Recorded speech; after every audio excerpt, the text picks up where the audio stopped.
following statement regarding the insurance cover provided to deposit by deposit insurance and credit guarantee corporation. तो हमारे DIC GC के बारे में बताना है जो कि इंश्योरेंस प्रोवाइड कराता है डिपॉजिट पे। ओके, तो पहली बात हम देख लेते हैं कितना डिपॉजिट पे ये कितना इंश्योरेंस प्रोवाइड कराता है। तो अभी जो है वो अप टू 5 लाख है। आपको अगर 5 लाख तक अगर कोई बैंक मतलब फेल हो गया तो आपको 5 लाख तक अमाउंट रिटर्न करेगा ये DIC GC। इस 5 लाख तक इंश्योरेंस होता है पर पर्सन पर बैंक। मतलब अगर आपका अगर 5 लाख SBI में है और 5 लाख आपको एक्सिस में मान लेते हैं, ओके, तो आपको दोनों जगह से रिटर्न होगा। ऐसा नहीं कि आपको 5 लाख ही रिटर्न होगा, और ये पर पर्सन है, ओके, पर बैंक के हिसाब से। तो यहाँ पर हमारा ये याद रखना, और अब हम सॉल्व करना स्टार्ट करते हैं। ओके, तो हम इस सॉल्व करते हैं। ये कह रहा है कि all commercial bank and urban cooperative bank have to registered with DICGC for providing insurance to depositors. It is correct. जितने भी कमर्शियल बैंक है या कोऑपरेटिव बैंक है उनको DICGC के अंडर रजिस्टर करना पड़ेगा, और उनको प्रीमियम भी देना पड़ता है डिपॉजिट पे। और वो प्रीमियम जो है याद रखना वो डिपॉजिटर पर वो पास नहीं कर सकते बैंक। ओके, तो फर्स्ट तो हमारा इसमें करेक्ट हो गया। सेकंड देखते हैं, RBI incus the insurance premium burden. मैंने बता दिया बैंक को प्रीमियम देना पड़ता है, वो even they can not keep the burden on the depositors or place the burden on the depositor. They have to, bank have to pay the premium on self. तो 2 तो इनकरेक्ट होगा इस हिसाब से, RBI इंश्योरेंस प्रीमियम। और वैसे भी देखो RBI क्यों इंश्योरेंस प्रीमियम देगा, मतलब बैंक के पास डिपॉजिट है तो RBI क्यों इंश्योरेंस प्रीमियम देगा। Okay, government incurs the insurance premium burden. मैंने बता दिया बैंक ही इनकर्स करते हैं, गवर्नमेंट इनकर्स नहीं करता। गवर्नमेंट तो कैपिटलाइजेशन भी आपके टाइम पे नहीं कर रहा है। वो कह रहा है कि जो पब्लिक सेक्टर बैंक है या फिर जो भी बैंक है वो अपना खुद का ख्याल, अपने फाइनेंशियल स्टेटस का ख्याल रखे। तो ये तो वैसे भी मतलब एक मैं आपको सोचने का वो दे रहा हूँ कि कैसे आप सोच सकते हो। ओके, और ये 4 क्या कह रहा है, DICGC जो है provide insurance only in case the bank has gone bankrupt. ऐसा नहीं है, जिस दिन मतलब जैसे कि कोई बैंक रन की सिचुएशन आ गई, जैसे बैंकरप्ट से पहले जब बैंक इंसॉल्वेंट हो जाता है, बैंक रन की सिचुएशन आ जाती है, जिस दिन RBI रिस्ट्रिक्शन लगाता है कि आप कितना अमाउंट तक अपना डिपॉजिट निकाल सकते हो, क्योंकि बैंक रन के सिचुएशन में क्या होता है कि every depositors want to withdraw their on money. Okay, तो सभी डिपॉजिट अपना डिपॉजिट वापस लेने जाते हैं। तो इस सिचुएशन में RBI क्या करता है, मोरेटोरियम लगा देता है कि आप मतलब डिपॉजिट इतने, जैसे आपका 5 लाख है तो एवरी पर्सन वो कहेंगे कि आज 2000 तक ही ले सकते हैं। ओके, तो इस सिचुएशन में अगर वो सिचुएशन भी आ गई जिस दिन RBI ने मोरेटोरियम लगाया, इम्पोज किया उस बैंक रन जिस बैंक में हुआ उस बैंक पे, फ्रॉम उसी दिन से ना 90 डेज के अंदर जो DICGC होगा उसको 5 लाख का इंश्योरेंस डिपॉजिटर को देना पड़ेगा, 5 लाख तक। तो ये याद रखना। ओके, तो ये तो हमारा 4 भी इनकरेक्ट हो गया, 4 भी इनकरेक्ट होगा, क्योंकि बैंकरप्ट की सिचुएशन है, इवन इंसॉल्वेंट की सिचुएशन पे भी वो कर देता। और अगर आपको बैंकरप्ट और इंसॉल्वेंट के बीच डिफरेंस नहीं पता है तो गूगल कर लीजिए, क्योंकि बिल्कुल से हाथ पे हाथ रखना भी बहुत गलत है। तो इसमें ओनली 1 आर करेक्ट। ओके, अब हम देखते हैं 84 नंबर क्वेश्चन। ये कह रहा है consider the following statement regarding payment banks. तो पेमेंट बैंक के बारे में हमको बताना है। तो पेमेंट बैंक के बारे में पहले कुछ हम सिंपल थिंग देख लेते हैं जो UPSC ने बहुत बार रिपीट किया है। तो पहली बात देख लीजिए, जो पेमेंट बैंक होता है ना वो टाइम डिपॉजिट नहीं ले सकते। निगेटिव वाले पहले देख लेते हैं। तो वो टाइम डिपॉजिट नहीं अलाउ है पेमेंट बैंक को। सेकेंड, ये लोन नहीं दे सकते। ओके, तो कहोगे टाइम, और एक बात याद रखना, टाइम डिपॉजिट नहीं ले सकते, but they can take demand deposit. और कितने तक, वो भी लिमिट है, इतना ही याद रख लो कि लिमिट है। लिमिट है वो जो है वो 2 लाख तक है। मतलब वो 2 लाख तक डिमांड डिपॉजिट ले सकते हैं, बट टाइम डिपॉजिट नहीं ले सकते। ओके, और वो लोन नहीं दे सकते। तो इतना पहले आप याद रख लोगे, और इसको माइंड में रखते हुए हम सॉल्व करते हैं क्वेश्चन। तो यहाँ पर कह रहा है कि they can open demand and time deposit. Demand deposit तो होने मतलब ओपन कर सकते हैं, बट टाइम डिपॉजिट नहीं कर सकते, तो ये हमारा इनकरेक्ट हो गया। सेकंड कह रहा है they are set up as a differentiated bank. Yes, that is correct. Okay, तो वो डिफरेंशिएटेड बैंक के एक कैटेगरी होती है बैंक, कॉमर्शियल बैंक में डिफरेंशिएटेड बैंक, उसके थ्रू सेटअप हुआ है। डिफरेंशिएटेड बैंक का मतलब आप ऐसे समझ सकते हो, डिफरेंशिएटेड बैंक वो बैंक होते हैं जो स्मॉल बैंक होते हैं। Small bank in the sense that कि वो सारे फंक्शन तो आरबीआई के जितने भी बैंकिंग फंक्शन है, जितने भी बैंकिंग फंक्शन होते हैं वो सारे इंजॉय नहीं करते। एंड मोर ओवर उनको या तो कोई जोग्राफिकल रिस्ट्रिक्शन होता है, या कोई टेक्निकल रिस्ट्रिक्शन होता है, या रेगुलेशन होता है, उन पर रिस्ट्रिक्शन होता है, तो उनको डिफरेंशिएटेड बैंक कहते हैं। ओके, तो इतना ही याद रखो। डिफरेंशिएटेड बैंक कौन कौन से हैं देख लेते हैं एक बार। कौन कौन से कैटेगरी के बैंक को हम डिफरेंशिएटेड बैंक में रखते हैं। तो डिफरेंशिएटेड बैंक हो गया जाएगा हमारा स्मॉल फाइनेंस बैंक। ओके, क्योंकि इनको जियोग्राफिकल रिस्ट्रिक्शन होता है। फिर डिफरेंशिएटेड बैंक कौन से हो जाएंगे हमारे, RRB, regional rural bank. Okay, इसमें भी इनको भी रिस्ट्रिक्शन होता है जियोग्राफिकल। ओके, और थर्ड मैंने क्या बताया, पेमेंट बैंक। तो ये सब आप याद रखना, these are all three are the differentiated bank category. Okay, हो सकता है कुछ टाइम ज़्यादा लगे क्योंकि मैं एक्स्ट्रा पॉइंट बता रहा हूँ, तो आप बोर मत होइएगा। अभी फास्ट करेंगे, अभी स्टार्टिंग है तो थोड़ा एनर्जी ज़्यादा है, तो इसलिए ज़्यादा कर रहे हैं। ओके, तो ये हमारा सही है, 2 तो सही है।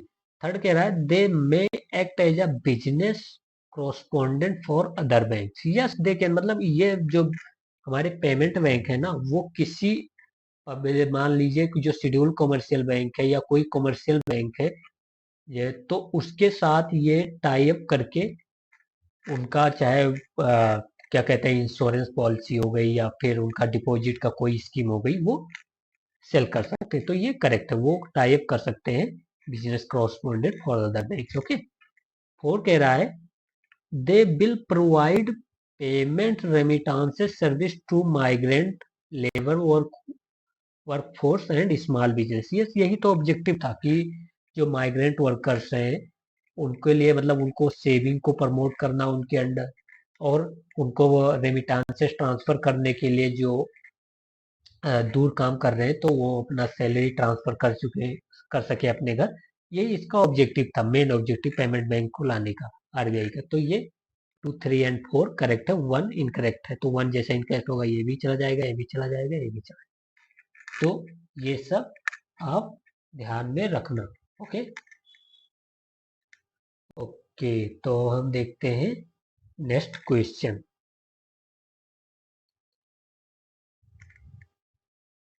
नेक्स्ट क्वेश्चन कह रहा है 85 कह रहा है consider the following statement regarding India post payment bank. कह रहा है इंडिया पोस्ट पेमेंट बैंक। तो फर्स्ट कह रहा है it allow demand and fixed deposit. यहाँ पेमेंट बैंक लिखा हुआ है, और पेमेंट बैंक से आपको तुरंत क्लिक कर जाना चाहिए कि पेमेंट बैंक तो फिक्स्ड डिपॉजिट ले ही नहीं सकते। फिक्स्ड डिपॉजिट क्योंकि टाइम डिपॉजिट के अंडर आता है। फिक्स्ड डिपॉजिट हो या फिर रिकरिंग डिपॉजिट हो, ये दोनों टाइम डिपॉजिट के अंडर आते हैं। ओके, तो ये दोनों तो अलाउ ही नहीं है पेमेंट बैंक को, तो चाहे वो इंडिया पोस्ट पेमेंट बैंक हो, या पेटीएम पेमेंट बैंक हो, या एयरटेल पेमेंट बैंक हो, कोई भी पेमेंट बैंक हो, उसको अलाउ नहीं किया जाएगा। तो ये तो हमारा इनकरेक्ट हो गया। फिर कह रहा है it allow saving and current account both. ये क्योंकि ये जो सेविंग अकाउंट हो गया या करंट अकाउंट हो गया, ये दोनों डिमांड डिपॉजिट के अंडर आते हैं। ओके, तो ये दोनों अलाउ है। पेमेंट बैंक को अलाउ है तो इसको भी अलाउ ही होगा।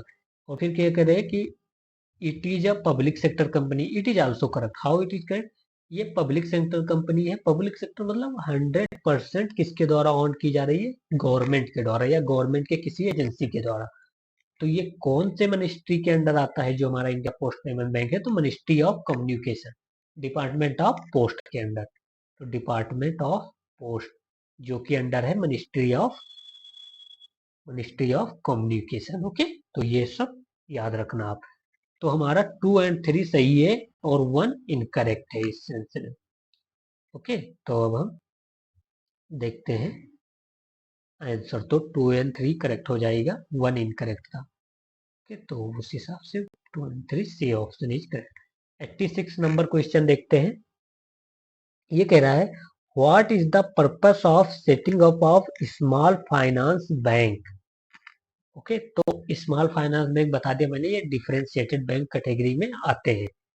ओके, तो एक बात याद रखना, ये पीवाईक्यू भी है। ये क्या है? पीवाईक्यू है। यूपीएससी में ने इसको पूछा है और ये पीवाईक्यू इंक्लूडेड है, तो हम अच्छे से सॉल्व करेंगे इसको। तो ये कह रहा है to supply credit to small business units, that is correct. Yes, small finance bank जो बैंक है वो स्मॉल जो इंडस्ट्रीज है, जो रूरल इंडस्ट्रीज है, उनको क्रेडिट सप्लाई करने के लिए सेटअप किया गया। क्योंकि ये जो स्मॉल फाइनेंस बैंक है ना, अगर आपको थोड़ा भी ध्यान हो तो 75% ऑफ लोन जो इनका जाता है वो प्रायोरिटी सेक्टर लेंडिंग में जाता है। ओके, तो ये याद रखना, 75% प्रायोरिटी सेक्टर लेंडिंग। और प्रायोरिटी सेक्टर लेंडिंग में हमको पता है क्या क्या होता है। वहाँ पर माइक्रो एंड स्मॉल इंडस्ट्रीज भी होती है, और वहाँ पर एग्रीकल्चर सेक्टर भी है, वहाँ पर व्हीकल सेक्शन भी है, वहाँ पर रिन्यूएबल एनर्जी भी है। तो मेनली आप याद रखना है कि माइक्रो एंड स्मॉल इंडस्ट्रीज को ये सप्लाई करना क्रेडिट, इसका एक ऑब्जेक्टिव है। ओके, पर्पस यहाँ पर पूछा है ना, पर्पस क्या है? तो इसका पर्पस एक ये भी है। सेकंड कह रहा है to supply credit to small and marginal farmers, yes that two are correct. Okay, और थर्ड कह रहा है to encourage young entrepreneur to set up business particularly in rural areas. यहाँ पर देखिए आप, मतलब कोनोटेशन देखिए, मतलब कह रहा है पार्टिकुलरली इन रूरल एरिया। पहली बात तो ये मतलब कह रहा है बायस डेवलपमेंट। ओके, तो ऐसा तो कोई मतलब वही नहीं है कि हाँ पार्टिकुलर रूरल एरिया में बिजनेस सेटअप करने के लिए कोई बैंक लाएगा, ऐसा मतलब ये एक मतलब कह रहे हैं कि डिस्क्रिमिनेशन के थ्रू होता है। तो ये तो हमारा निगेटिव कोनोटेशन हो। फिर यंग एंटरप्रेन्योर, यंग एंटरप्रेन्योर को रूरल एरिया में, मतलब आप इसका कोटेशन देखिए। और फिर यहाँ पर ना बताया कि वे स्मॉल इंडस्ट्री या मीडियम या कुछ, तो ये तो हमारा गलत हो जाएगा। ओके, तो हमारा आंसर क्या होगा इसमें? 1 एंड 2। ओके, ओके, तो आगे देखते हैं हम।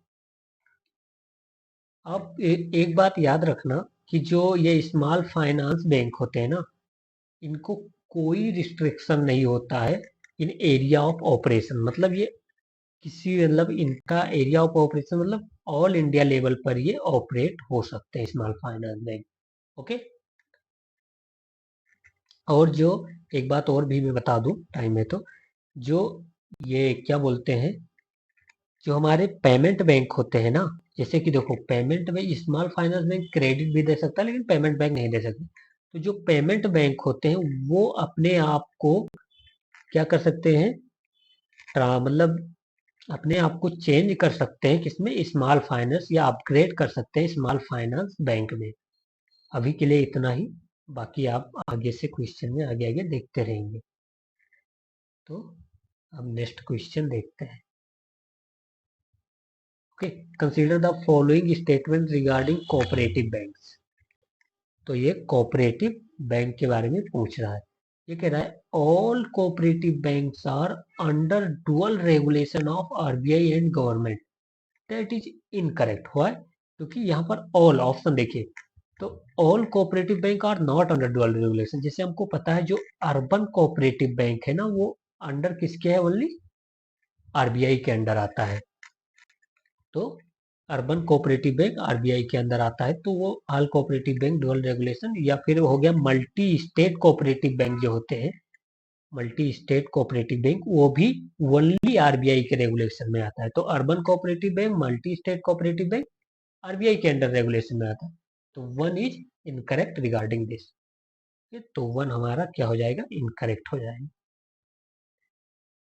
सेकेंड कह रहा है RBI regulate the cooperative bank under banking regulation act. Yes, all bank are regulated by the RBI under the banking regulation act, तो दैट इज करेक्ट। फिर कह रहा है, फिर देखना यहाँ पर all cooperative banks are supervised by NABARD. मैंने बता दिया कि नबार्ड के द्वारा तो ये नहीं सुपरवाइज किया जाती, क्योंकि कुछ जैसे अर्बन कोऑपरेटिव बैंक हो गया, मल्टी स्टेट कोऑपरेटिव बैंक हो गया, वो हमारा सुपरवाइज किए जाते हैं आरबीआई के द्वारा ही। तो यहाँ पर ऑप्शन हमारा आंसर जो हो जाएगा वो 2 ओनली करेक्ट होगा। ओके ओके, तो अब नेक्स्ट क्वेश्चन देखते हैं। कह रहा है NABARD provide refinance to which of the following types of financial institution. जो नबार्ड है वो किस किस को फाइनेंशियल इंस्टीट्यूशन को रिफाइनेंसिंग प्रोवाइड कराता है। तो सबसे पहला थिंग्स आपको याद रखना है कि जो नबार्ड है ना, वो डायरेक्ट लोन नहीं देता, रिफाइनेंसिंग करता है। यूपीएससी आपको पूछ ले कि नबार्ड जो नेशनल एग्रीकल्चर बैंक है, national bank on agriculture and rural development, वो एग्रीकल्चर को लोन देता है, रूरल सेक्टर में लोन देता है। तो नहीं, ये रिफाइनेंसिंग करता है। मतलब जो शेड्यूल कॉमर्शियल बैंक है या जो बैंक है, उनको ये नबार्ड फाइनेंस प्रोवाइड कराएगा, और ये शेड्यूल कमर्शियल बैंक जाकर तब रूरल एरियाज में लोन देंगे। तो ये डायरेक्ट लोन नबार्ड नहीं देता, तो इतना आप बिल्कुल गांठ बांध लो। ओके, तो नबार्ड के रिफाइनेंसिंग के बारे में देखते हैं अच्छे से। फर्स्ट कह रहा है कि कमर्शियल बैंक को ये रिफाइनेंसिंग प्रोवाइड कराता है, बिल्कुल कराता है। रीजनल रूरल बैंक को कराता है भाई। State cooperative bank and land development bank, so that is also correct. NABARD इसको भी रिफाइनेंसिंग देता है। और ये जो लैंड डेवलपमेंट बैंक है ना, लॉन्ग टर्म लोन देते हैं, लॉन्ग टर्म लोन देते हैं एग्रीकल्चर सेक्टर में। ओके, तो ये रूरल एरियाज में लॉन्ग टर्म लोन ये लैंड डेवलपमेंट बैंक देते हैं। ओके, और ये कह रहा है नॉन बैंकिंग फाइनेंशियल इंस्टीट्यूशन या कंपनीज को भी ये रिफाइनेंसिंग करता है, तो दैट इज आल्सो करेक्ट। तो नबार्ड सभी को, इन चारों को जो ऑप्शन में दिए सबको रिफाइनेंसिंग प्रोवाइड करता है। यूपीएससी से पूछ सकता है कि NABARD do provide the refinancing support to the commercial bank but it not provide the refinancing to NBFC. वो कहता है कि नबार्ड, ये ऐसे भी पूछ सकता है कि नबार्ड रिफाइनेंसिंग एक्टिविटीज जो है वो प्रोवाइड करता है only bank but non to non bank. नहीं तो नॉन बैंक को भी, जैसे एनबीएफसी जो एग्रीकल्चर सेक्टर में काम करेंगे या रूरल एरियाज के डेवलपमेंट में, उनको भी रिफाइनेंसिंग ये प्रोवाइड करेगा। तो यहाँ पर हमारे चारों ऑप्शन करेक्ट है, और चारों मतलब काफी पॉजिटिव से स्टेटमेंट है। और नबार्ड बहुत बड़ा इंस्टीट्यूशन है, तो आप ऐसे सोच सकते हैं, तो प्रोवाइड तो करेगा ही करेगा। फिर 89 नंबर आप क्वेश्चन है, which of the following are the source of finance for national bank for agriculture rural development. ये पूछ रहा है कि नबार्ड का फाइनेंस कहाँ से मिलता है, नबार्ड को पैसा कहाँ से मिलता है सिंपल वे में। तो देखते हैं नबार्ड को पैसा के कहाँ से मिलता है। ओके, ऑप्शन देखते हैं यहाँ पर।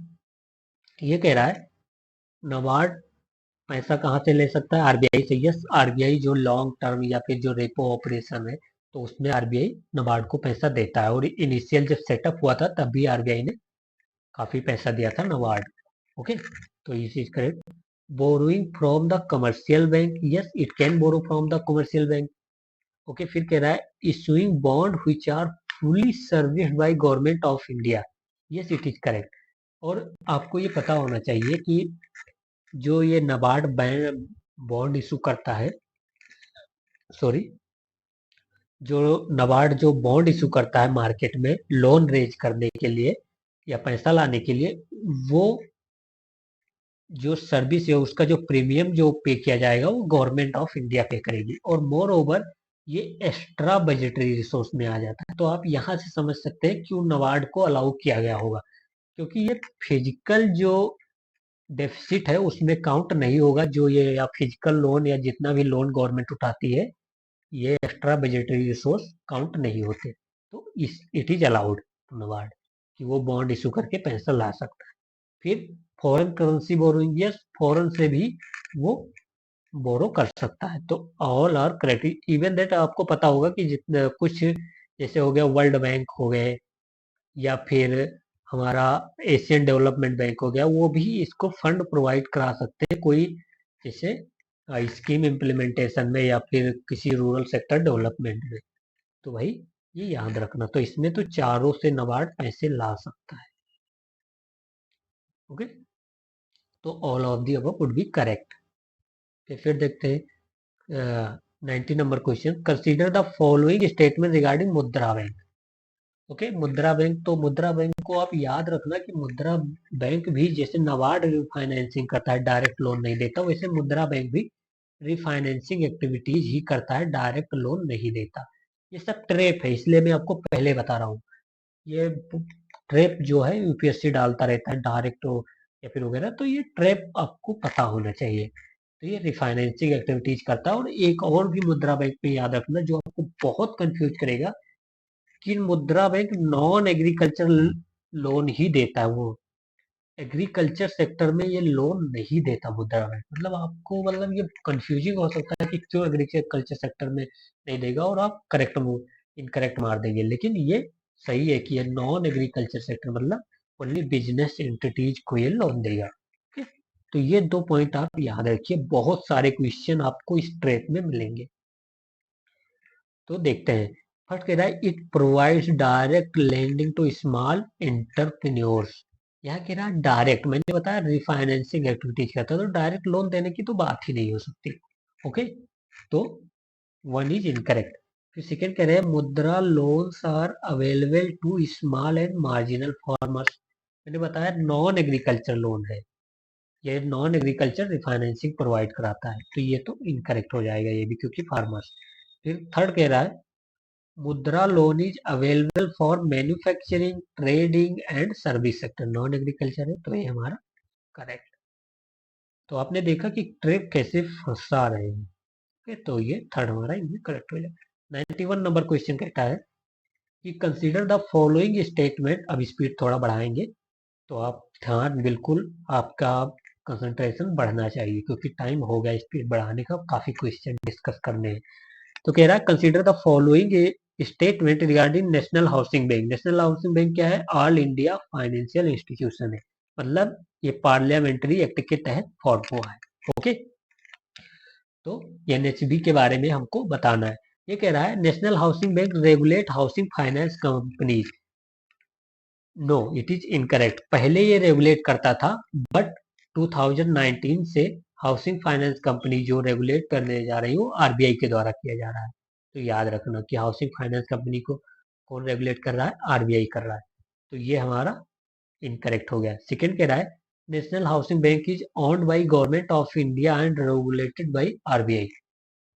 तो ये कह रहे हैं नेशनल हाउसिंग बैंक जो है वो गवर्नमेंट ऑफ इंडिया ऑन करती है, तो इट इज करेक्ट। देखो एक बात याद रखो कि नेशनल हाउसिंग बैंक जो सेटअप किया गया था तब तब वो आरबीआई के अंडर सेटअप किया गया था, सब्सिडरी ऑफ आरबीआई था वो। बट ये 2019 में नेशनल हाउसिंग बैंक का शेयर जो है वो ट्रांसफर कर दिया गया गवर्नमेंट को। बट अभी भी वो नेशनल हाउसिंग बैंक जो है वो रेगुलेट किया जाता है आरबीआई के तहत, क्योंकि आरबीआई नॉन बैंक और बैंक दोनों को रेगुलेट करती है। तो टू तो हमारा करेक्ट है। तेज बोल रहा हूँ, फास्ट है, बट आप कंसंट्रेशन बनाए रहेंगे तो सही होगा। थर्ड कह रहा है national housing bank provides direct finance. यहाँ पर ये भी, इसके बारे में भी याद रखना कि ये रिफाइनेंसिंग देता है, डायरेक्ट फाइनेंस नहीं देता। तो थर्ड इज इनकरेक्ट। ओके, तो आंसर क्या हो जाएगा हमारा? सी ओनली, टू ओनली। ओके, अब देखते हैं 92 question. Which of the following statement are true regarding housing finance companies? तो पहले नेशनल हाउसिंग बैंक आ गया, अब हाउसिंग फाइनेंस कंपनीज आ गए। तो अब देखते हैं, housing finance company are under direct regulation of RBI. Yes, it is correct, क्योंकि अब हाउसिंग फाइनेंस कंपनी को पहले नेशनल हाउसिंग बैंक रेगुलेट करता था, बट अब नेशनल हाउसिंग बैंक गवर्नमेंट को ट्रांसफर हो चुका है, तो अब जो हाउसिंग फाइनेंस कंपनीज है वो आरबीआई रेगुलेट करता है उनको। तो फर्स्ट चीज क्या है, फिर कह रहा है जो ये हाउसिंग फाइनेंस कंपनीज है are category of non bank financial institution. Yes, ये बैंक तो नहीं है ना हाउसिंग फाइनेंस कंपनी, ये एनबीएफसी की कैटेगरी में आती है। तो और हमको यहाँ एनबीएफसी मतलब ऑल इंडिया फाइनेंशियल इंस्टीट्यूशन है। 1 minute, would be delete. Yes, तो ये ऑल इंडिया फाइनेंस, तो इसमें हमारा दोनों सही था। ओके, तो हमारा क्या होगा, दोनों सही होगा, तो आप ध्यान में रखना इसको। 93 नंबर क्वेश्चन देते हैं। Consider the following statement regarding peer to peer lending platforms in India. तो ये पीयर टू पीयर लैंडिंग मतलब ये फिनटेक कंपनीज होती है, याद रखना इसे। जो क्या करती है, इनका काम क्या होता है, ये पेयर करती है किसका किसका, बोरोअर और लेंडर्स का। मतलब इधर से जैसे ये मान लीजिए आपका एसबीआई हो गया और इधर इंडस्ट्री हो गई, मान लीजिए कौन सी इंडस्ट्री, रिलायंस हो गई। तो इन दोनों को मिलाने वाली जो कंपनीज होगी ये एक ऐसा होगा, तो ये peer to peer lending activities ये कहलाते हैं जो फिनटेक होते हैं इजीली। ओके, तो इससे आप अब हम सॉल्व करते हैं क्वेश्चन। तो they are regulated by RBI as a non banking financial. Yes, peer to peer जो फिनटेक कंपनी होती है वो एनबीएफसी के अंडर आती है, तो ये हमारा सही है। फिर they can land on their on, नहीं वो अपना पैसा नहीं, पेयर टू पेयर लैंडिंग तो लेंडर और बोरोअर का केवल मिला देती है। ऑनलाइन प्लेटफॉर्म होता है ये एक ओनली ऑनलाइन प्लेटफॉर्म है। ओके, तो ये तो इनकरेक्ट हो गया। फिर कह रहे दे प्रोवाइड क्रेडिट गारंटी। भाई ये क्यों क्रेडिट गारंटी प्रोवाइड कराएंगे जब ये ना लैंडिंग कर रहे हैं ना कुछ, ये तो केवल मिला रहे हैं, दो लोगों को पिछड़े हुए मेल करा रहे हैं, तो ये भी इनकरेक्ट हो जाएगा। और एक बात याद रखना कि कोई भी लेंडर और क्रेडिटर जो होगा वो कैश में लोन नहीं दे सकता और ना कैश में लिया जाएगा, तो no cash is allowed. Okay, okay, तो कोई भी इंश्योरेंस भी और कोई गारंटी नहीं प्रोवाइड की जाती है इन प्लेटफॉर्म के द्वारा, ऑनलाइन प्लेटफॉर्म के द्वारा, कि अगर बैंक का कोई लॉस हुआ तो ये भरपाई मतलब ये उसका भरपाई करेंगे। तो इट इज इट करेक्ट, तो हम देखते हैं इसका only one option is correct. Okay, और ये याद रखना जो peer to peer lending company है उनको सोशल मतलब इनको सोशल लेंडिंग या क्राउड लेंडिंग कहते हैं। क्राउड लेंडिंग मतलब एक तरफ सारे बैंक मतलब लेंडर आ जाएंगे, एक तरफ सारे बोरोवर आ जाएंगे, और ये प्लेटफॉर्म हो जाएगा peer to peer lending platform. तो इसलिए इसे क्राउड लेंडिंग भी कहते हैं। तो बस भाई बहुत ज्यादा हो गया, जल्दी जल्दी करते हैं और स्पीड बढ़ानी पड़ेगी। ओके, तो अब हम 94, ये कह रहा है NBFC raise their resources from which of the following. मतलब एनबीएफसी जो होते हैं वो कहाँ से अपने रिसोर्स ला सकते हैं। ओके, तो हम देखते हैं। तो आप इस क्वेश्चन में नबार्ड को ध्यान में रख लीजिए, क्योंकि नबार्ड भी ऑल इंडिया फाइनेंशियल इंस्टीट्यूट जो नॉन बैंक में आता है, तो एनबीएफसी की तरह उसे सोच सकते हैं। तो अब हम देखते हैं कि क्या कह रहा है फर्स्ट ऑप्शन की लोन फ्रॉम बैंक्स। यस, ये लोन एनबीएफसी लोन मतलब बैंक से ले सकते हैं, चाहे कमर्शियल पेपर इशू करके। ओके, तो और सेकंड कह तो फर्स्ट इज करेक्ट। सेकंड कह रहा है by issuance of bonds in the financial market. Bond तो इशू ही कर सकते हैं भाई, बैंक भी इशू कर सकते हैं बॉन्ड और नॉन बैंक भी कर सकते हैं। yes, भी money market instrument, yes finance जो मैंने बताया वो, या प्रोमिसरी नोट हो गया या कमर्शियल पेपर हो गया, वो मनी मार्केट इंस्ट्रूमेंट ही होते हैं, तो वो इशू करके ये फाइनेंस या रिसोर्स या लोन ले सकते हैं। फिर फोर कह रहा है through external commercial borrowing. Yes, RBI ने अलाउ कर रखा है कि कुछ एनबीएफसी जो है एक्सटर्नल कमर्शियल बोरिंग भी कर सकते हैं। तो यहाँ पर हमारा सारे ऑप्शन करेक्ट हो जाएंगे। याद रखना यूपीएससी कंफ्यूज कर सकता है। 95 नंबर क्वेश्चन देखते हैं। ओके, तो 95 नंबर क्वेश्चन कहता है which of the following are risk factor for NBFC in their lending process. मतलब उनका रिस्क क्या होता है एनबीएफसी में जब एनबीएफसी कोई लोन प्रोवाइड कराते हैं। तो फर्स्ट कह रहा है कि relying on short term financing to fund and long term investment. Yes, देखिए जो अगर कोई मान लीजिए इंफ्रास्ट्रक्चर डेवलपमेंट एनबीएफसी है, ओके, तो उसका इंफ्रास्ट्रक्चर प्रोजेक्ट के लिए जो लोन जाएगा वो तो बहुत लंबे टाइम के लिए जाएगा ना। बट अगर मान लीजिए एनबीएफसी ने जैसे किसी बैंक से लोन लिया तो ज्यादा से ज्यादा क्या 2-3 साल, बट इंफ्रास्ट्रक्चर में कम से कम 15-20 साल लगते हैं ना कंप्लीट होने में। तो इसी हिसाब से लोन जो इसको मतलब मिलता है या इसको जो डिपॉजिट आते हैं या भी जो इसके रिसोर्स का जो वे है वो तो शॉर्ट टर्म है, बट इसका जो फाइनेंसिंग वे है वो लॉन्ग टर्म है, या इन्वेस्टमेंट वे जो है वो लॉन्ग टर्म है। ओके, तो ये तो हमारा करेक्ट है। फिर सेकंड कह रहा है एसेट लायबिलिटी मिसमैच। ओके, तो यहाँ पे ये मतलब पूछ रहा है कि एनबीएफसी का रिस्क फैक्टर क्या है या चैलेंजेस क्या है एनबीएफसी का। तो यस, एसेट लायबिलिटी मिसमैच भी होता है। कैसे? जो एसेट क्या होता है किसी भी बैंक का या कंपनी का, एसेट क्या है जिससे वो कुछ जनरेट करता हो, जिससे उसको बेनिफिट होता है। तो यहाँ पर एनबीएफसी का एसेट क्या है? जो एनबीएफसी ने इन्वेस्टमेंट कर रखा है उसको एसेट करेंगे। और लायबिलिटी क्या है एनबीएफसी की? जो एनबीएफसी ने किसी से ले रखा है, मतलब जो रिसोर्सेस ले रखे हैं बैंक से या मार्केट से। तो इन दोनों का मिसमैच है। कैसे मिसमैच है? क्योंकि ये लॉन्ग टर्म के लिए इन्वेस्टमेंट हो रहा है, बट जो फाइनेंस प्रोवाइड हो रहा है एनबीएफसी को वो शॉर्ट टर्म के लिए है। तो इन दोनों का मिसमैच हो गया, तो it is correct. Asset liability mismatch भी एक प्रॉब्लम है एनबीएफसी का। फिर roll over risk of commercial papers. Yes, that is also correct.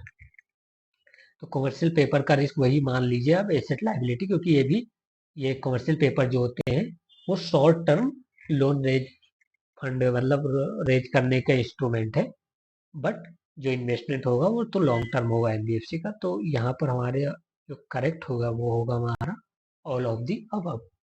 Okay, अब हम देखते हैं नेक्स्ट।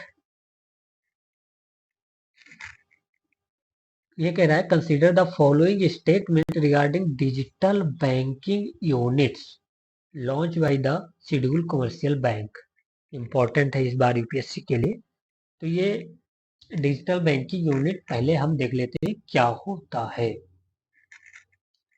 तो ये डिजिटल बैंकिंग जो यूनिट होंगे ना, ये ऐसे बैंक ब्रांचेस होंगे जहां पर सारे काम जो होंगे ना वो पेपरलेस होगा, मतलब मशीन लगी होंगी और वो सारे काम करेंगी, कोई भी पेपर का काम, पेपर वर्क नहीं होगा। इतना ही याद रखो आप। अब हम सॉल्व करते हैं। याद रखना डिजिटल बैंकिंग यूनिट। फर्स्ट कह रहा है it is fixed point business unit hub housing certain minimum digital infrastructure, okay, for delivering digital banking products and services. Yes, ये जो फिक्स पॉइंट बिजनेस यूनिट होता है या housing certain minimum digital infrastructure required होता है, बहुत कम, जिससे कि बैंकिंग प्रोडक्ट या सर्विस प्रोवाइड किया जा सकता है। तो it is correct. Okay, second कह रहा है it offers banking service in both self service and assisted mode. Assisted mode मतलब वहां मान लो अलेक्सा लगा हुआ है, वो आपको असिस्ट करेगा कि ऐसे ऐसे काम करो मशीन में, जैसे आपको पता ना चले, समझ ना पाओ। तो it is correct. Self service भी असिस्टेंट मोड भी होता है।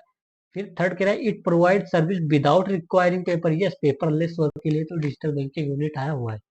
तो यहाँ पर हमारे जो option all of the above are correct. और एक और आप याद रखना, एक नियो बैंक न्यूज में रहता है। तो नियो बैंक क्या होता है आपको, मतलब ये भी एक डिजिटल बैंक है, बट इसका कोई फिजिकल ब्रांच नहीं होगा, ये इंटायरली ऑनलाइन होगा। बट डिजिटल बैंकिंग यूनिट जो है उसका फिजिकल ब्रांच है, वहां पर मशीन लगी होगी जैसे एटीएम होता है, बट वहां पर कोई पर्सन नहीं होगा जो आपको मतलब पेपर देगा, या फिर पर्सन काम करने के लिए नहीं होगा। आप जाओगे अपना काम करा के, आप खुद अपना काम करोगे और वापस आओगे। तो ये याद रखना। ओके, अब हम देखते हैं 97 नंबर क्वेश्चन। ये कह रहा है consider the following statement regarding real estate investment trust. मैंने इसमें तो इन्वेस्ट मतलब बॉन्ड भी इसका शेयर खरीद रखा है। ओके, तो देखते हैं रेतीस क्या है। Real estate investment, real estate मतलब हाउसिंग सेक्टर में इन्वेस्ट कर रहा है। ओके, मोस्टली हाउसिंग सेक्टर होता है, रियल इस्टेट, ओके, लैंड या हाउसिंग सेक्टर। तो देखते हैं इसका। तो ये पहली बात याद रखिए, एक म्यूचुअल फंड लाइक है। रियल इस्टेट जो है एक लाइक का mutual fund, some like similar to mutual fund. जो ये फंड है या ट्रस्ट है जो है, मतलब म्यूचुअल फंड में क्या होता है कि बहुत सारे लोग उसमें इन्वेस्ट करते हैं, फिर ये जाकर किसी शेयर या बॉन्ड में इन्वेस्ट करते हैं वो लोग, या किसी कंपनीज में इन्वेस्ट करते हैं, तो वो म्यूचुअल फंड होता है। तो ये पब्लिक म्यूचुअल फंड, लोग पब्लिक से पैसा उठाकर वो इन्वेस्ट करते हैं वो शेयर बॉन्ड या कंपनी में, फिर जो प्रॉफिट होता है वो इन सब में जितना जितना इन्वेस्ट कर रहे हैं उसी के रेशियो में बांट दिया जाता है। ओके, तो अब हम देखते हैं इसका, सॉल्व करते हैं।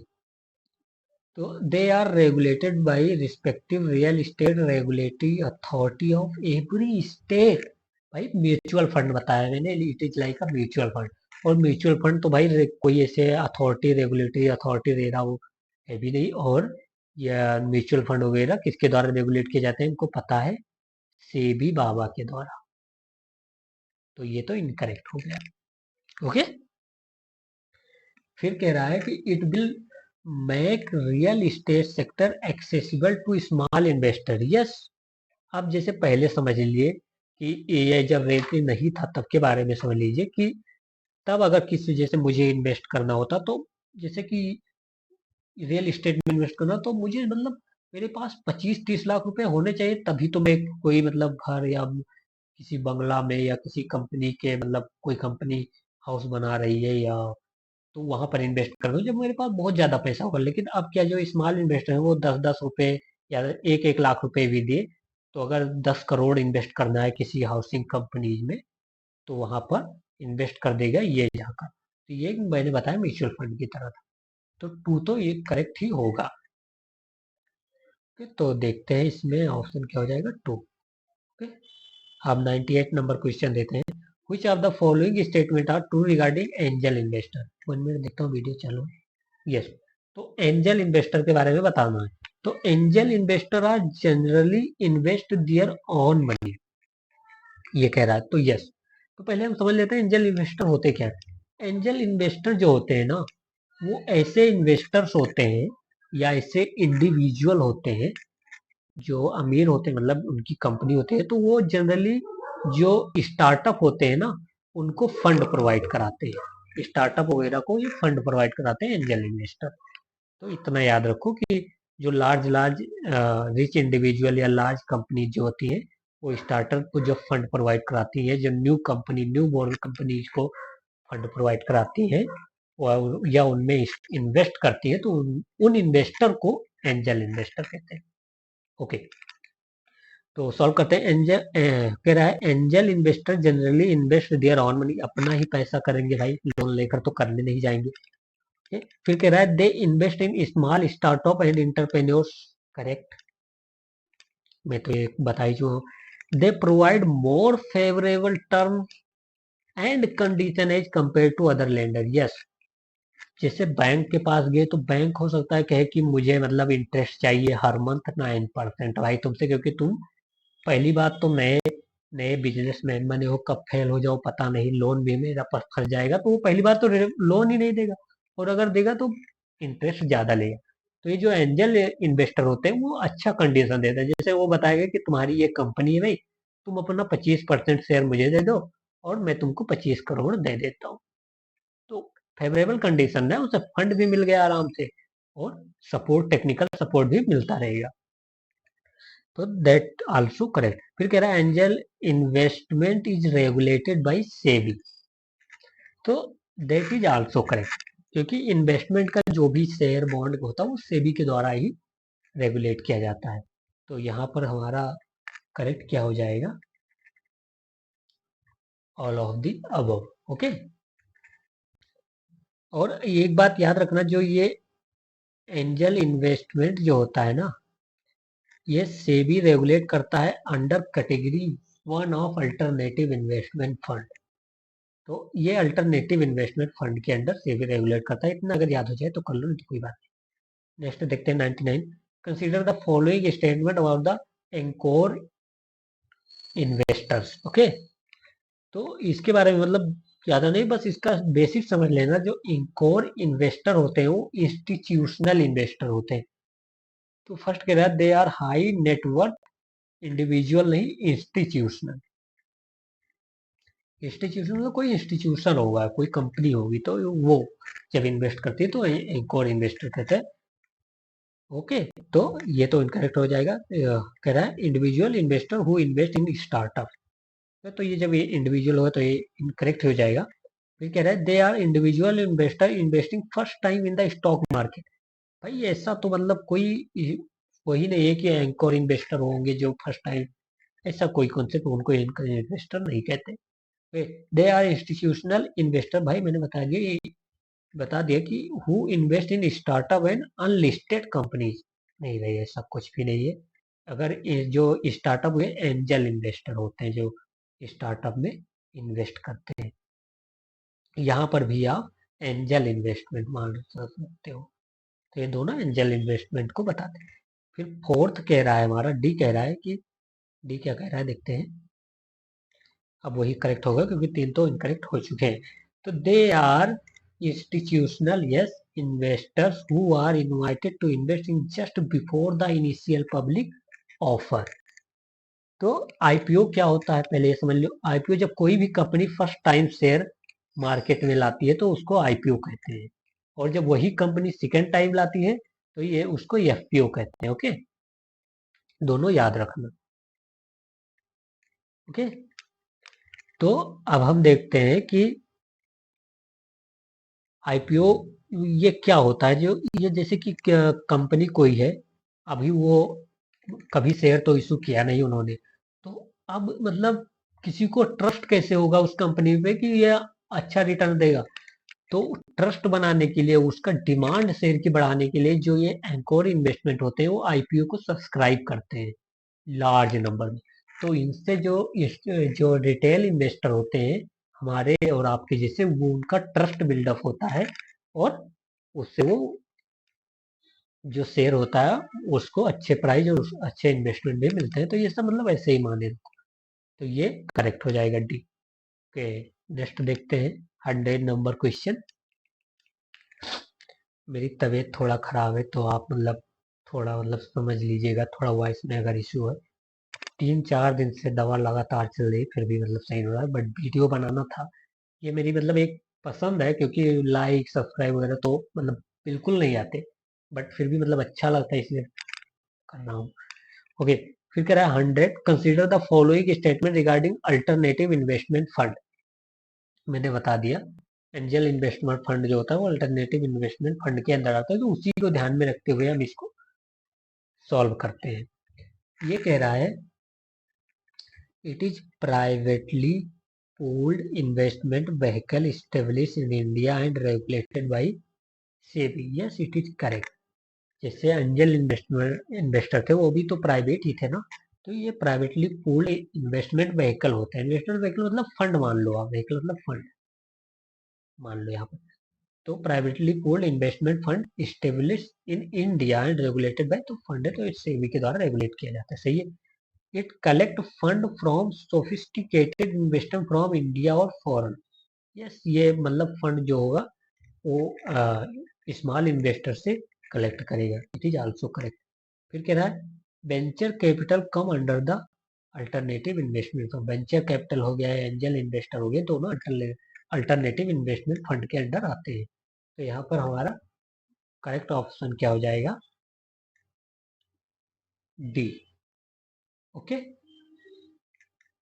ओके, अब देखते हैं which of the following statement are true regarding the crowd funding. Okay, तो क्राउड फंडिंग के बारे में हमको बताना है कि कौन सा स्टेटमेंट जो है वो सही है। क्राउड लेंडिंग तो हमने देख लिया, क्राउड लेंडिंग था पीयर टू पीयर, जो कंपनी थी या लेंडिंग था उसको क्राउड लेंडिंग। अब यहाँ क्राउड फंडिंग कहते हैं। क्राउड फंडिंग मतलब क्या, आप मतलब सोचिए जरा कि क्या हो सकता है क्राउड फंडिंग। मतलब बहुत सारे लोग फंड करेंगे उसमें, वही क्राउड फंडिंग हुआ ना। पूरा पॉपुलेशन उसमें फंड करेगी, मतलब almost many people will be refinance और सब्सक्राइब दैट फंड। ओके, तो इसी को ध्यान में रखकर सॉल्व करते हैं। It is a method of financing through the internet और सोशल मीडिया। यस, मतलब इट इज करेक्ट, मतलब सोशल मीडिया के थ्रू फाइनेंसिंग कराना उसी को मान लो। जैसे कि कोई फंड है मान लो, जैसे मान लो पीएम केयर फंड, वो भी एक क्राउड फंडिंग ही था ना, क्राउड के द्वारा फंड किया गया, मतलब पॉपुलर इंडियन सिटीजन ने बहुत सारा उसमें डोनेट किया, तो उसको मतलब वैसे क्राउड फंडिंग मान लो। कोई भी फंड जो कि लार्ज नंबर ऑफ सिटीजन्स और या इन्वेस्टर जो होते हैं, या फिर सोशल मीडिया के द्वारा, या फिर ऑनलाइन जो फंड कलेक्ट किया जाता है किसी पर्पस के लिए, उसको क्राउड फंडिंग कहते हैं। सेकंड कह रहा है तो ये तो correct. Small amount of money are raise from large number, यही क्राउड फंडिंग मतलब क्या, मतलब थोड़ी थोड़ा पैसा सबसे रेज किया जाता है।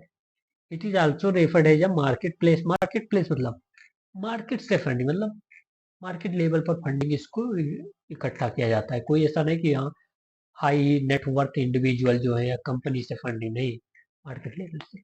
तो इसमें तो मतलब आप तीनों एक बेसिक नॉलेज से, केवल क्राउड के बारे में जान के या फिर लार्ज नंबर ऑफ इन्वेस्टर के बारे में थोड़ा सा नॉलेज हो तो आप सॉल्व कर सकते थे। ओके, 102 देखते हैं। Consider the following statement regarding exchange, कह रहा है एक्सचेंज ट्रेडेड फंड। ओके, तो एक्सचेंज ट्रेडेड फंड अगेंस्ट आप इसको समझिए म्यूचुअल फंड की तरह। ओके, तो आप ऐसा समझ लीजिए, जो एक्सचेंज ट्रेडेड फंड जो होगा ना, इसे मान लीजिए कि यहाँ पर ऐसा एक फंड क्रिएट किया गया, यहाँ पर बहुत सारे लोग इन्वेस्ट करेंगे और इस फंड में लिखा होगा ईटीएफ ऑफ क्या, मान लीजिए पब्लिक सेक्टर बैंक। मतलब यहाँ से जो फंड आएगा इस एक्सचेंज ट्रेड फंड में, वो पब्लिक सेक्टर बैंक में ही इन्वेस्ट होगा। तो ईटीएफ ऑफ, तो यहाँ से लार्ज नंबर ऑफ लोग सब्सक्राइब करेंगे और ये ईटीएफ जाकर पब्लिक सेक्टर बैंक में इन्वेस्ट कर देगा। और यहाँ पर ये जो मैनेजर होगा इस फंड का, कोई तो रेगुलेट करेगा, कोई तो होल्डर होगा ना, कोई तो देखेगा कहाँ इन्वेस्ट करना है, तो वो कुछ प्रीमियम चार्ज करता है, मान लो 0.1% और कुछ। ओके, तो ये देखते हैं, अब उसी को ध्यान में रख के सॉल्व करते हैं। Exchange traded fund are traded like a stock and can be bought and sold in throughout the day। तो यस, इट इज करेक्ट। तो ये स्टॉक की तरह, जैसे स्टॉक का बाइंग सेलिंग होता है, वैसे इसका भी buying selling exchange traded fund का होता है। ओके, तो ये करेक्ट है। ओके, तो और सेकंड कह रहा है exchange traded fund can be use as a vehicle for disinvestment. ये सभी मतलब यही लिए तो न्यूज में था। ये गवर्नमेंट जो है ना, वो एक्सचेंज ट्रेडेड फंड क्रिएट की है किसका, मतलब बहुत सारे, पहले यहाँ पर मतलब फंड लिया जाएगा और इनको एक मतलब मान लो कोई डॉक्यूमेंट प्रोवाइड कर दिया जाएगा इन्वेस्टर को कि हाँ तुमने इस एक्सचेंज ट्रेड फंड को खरीदा हुआ है सिक्योरिटी के लिए। और ये बहुत सारे जितने भी पीएसयूज हैं उनका शेयर यहाँ पर रख दिया गया और इनका एक वैल्यू निकाल लिया गया, मीडियम वैल्यू। तो फिर अब ये कहेंगे कि ये जो इन्वेस्टर का पैसा है वो हम इन पीएसयू में इन्वेस्ट करेंगे, तो इनडायरेक्टली ये तो मतलब डिस इन्वेस्टमेंट में ही तो हुआ, क्योंकि पीएसयू का शेयर बेचा जा रहा है पॉपुलेशन को या फिर लार्ज नंबर इन्वेस्टर को। तो yes, it can be use as a vehicle for the disinvestment. फिर कह रहा है एक्सचेंज ट्रेडेड फंड्स जो है offers the, 1 minute, there is an issue, please।